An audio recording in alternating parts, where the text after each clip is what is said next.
Здравейте! Добре дошли в моята радостна кухня. С мен Радостина. Не знам дали знаете колко са полезни тиквите. Ако не знаете, прочетете. Има доста информация за това. Въпреки че е нискокалорична, тиквата подобрява здравословното състояние на човешкия организъм в много аспекти. Тъй като все още е сезона на тиквите, днес в моето полезрение попадна ето тази красива цигулка. Какво ще правя с нея, ще разберете, ако останете до края на видеото с мен. Но каквото и да правя, първо трябва да я опеля и да я нарежа. Това, което днес ще правим заедно с вас, е една от моите поредни хрумки, когато релаксирам в кухнята между концерти и участия. Тиквата вече е почистена, нарязана е на купчета. Ако ви интересува горе-долу, тази цигулка, която нарязах, е около 800 грама в това състояние почистена. Продуктите за моя тиквен десерт днес, които ще ни трябват, са захар, масло, яйца, малко кокосово мляко, обикновено краве мляко, 4 вида ядки съм си приготвила, печени, канела и чия. Какво ще правим за всички тези продукти, ще разберете след малко. А първото от тези неща, които трябва да направим, е да разбъркаме в една купа яйцата с захарта. В купа си чукаме яйцата.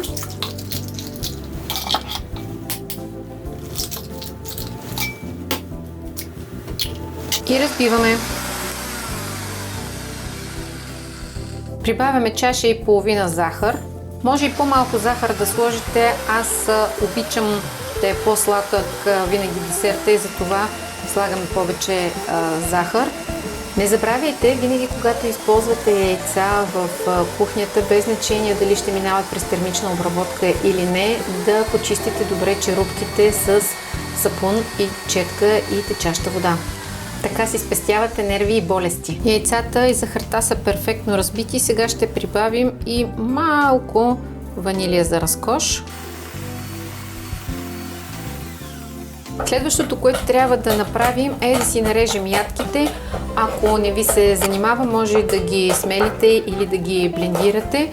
Аз предпочитам да са нарязани, за да се усеща по-добре вкуса им. Нарязваме си 50 грама печен бадем, 50 грама парен лешник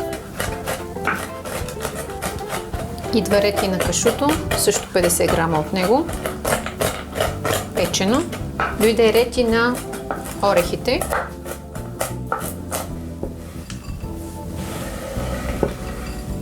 Ядките са нарязани, отправяме се към млеката. Към 200 грама краве прясно мляко прибавяме и 200 грама кокосово мляко.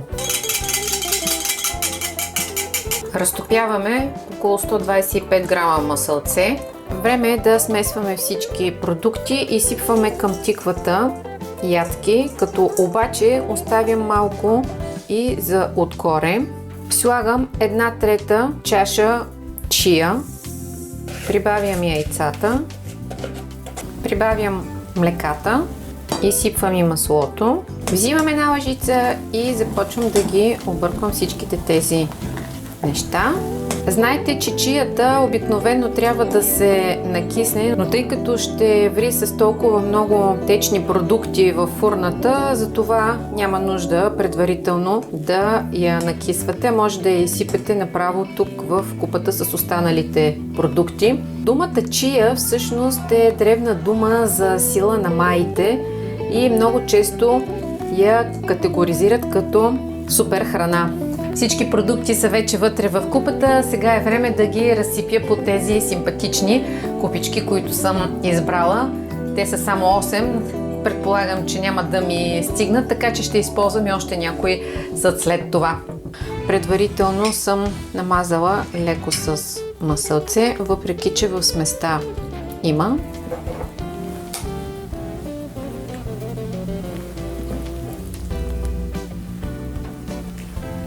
Както и предположих, 8-те купички не ми стигнаха, затова сложих тиква и в този съд и сега е време да ги изпечем.